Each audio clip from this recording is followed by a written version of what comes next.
Euzu billahi mineşşeytanirracim. Bismillahirrahmanirrahim. Ve bihi nesta'in ve huve hayrun nasirin ve mu'in. Esselamu alel Hüseyin ve ala Ali ibnil Hüseyin ve ala evladil Hüseyin ve ala ashabil Hüseyin. Ya Hüseyin, ləblərinə saqe-i Kevser yaraşar. Kəsilən əllərinə pərçəm-i məhşər yaraşar.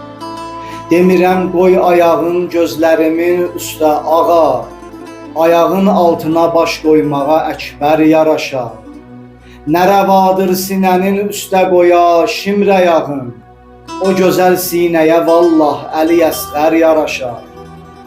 Mən kiməm, nə çarəyəm, adıma nokər deyələr, sən kimi şahə Əbəlfəz kimi nokər yaraşar. Sən kimi şahə Əbəlfəz kimi nokər yaraşar. Əzalı Məhərrəm ayının 4-cü günüdür.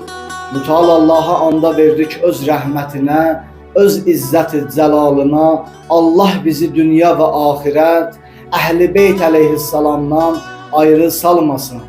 Müteal Allah'a anda verək öz rəhmətinə, öz izzət-i cəlalına. Allah bizi həqiqətən də İmam Hüseyin əleyhissalama əzadarlıq edən bəndələrdən qərar versin. Qeyri-müsəlman olan dünyəvi alimlərindən biri yazır ki, Zəburun, Tövratın və İncilin faciəsi onda oldu ki, onların Qur'anın qəhrəmanı kimi İmam Hüseyni olmadı. Təəssüflər olsun, bugün cəmiyyətimizdə bir dəstə əqidəsi və düşüncəsi xarab olan səfeh insanlar var ki, deyirlər İmam Hüseyin də ərəb olub, Yezid də ərəb olub. Kərbəla hadisəsi iki ərəbin arasında olan bir müharibə olur. Bunun bizə heç bir aidiyyatı yoxdur. Mən bu cür yanlış düşünən səfeh insanlara demək istəyirəm ki, İmam Hüseyin əleyhissalamın mübarək şəhadəti yalnız bir ölkəyə və ya bir xalqa aid deyil. İmam Hüseyin əleyhissalamın mübarək şəhadəti bəşəriyyət üçün bir sirdir. Haqqı qılınc gücünə yox, qurban verməklə bərpa etmək olar. Necə ki İmam Hüseyin əleyhissalam elədi.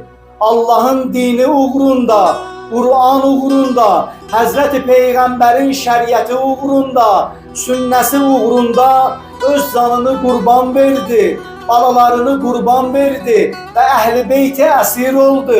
İmam Hüseyin əleyhissalamın inqilabının prinsipləri haqqı əlindən alınmış, zülmə məruz qalmış, öz haqqını əldə etmək istəyən hər bir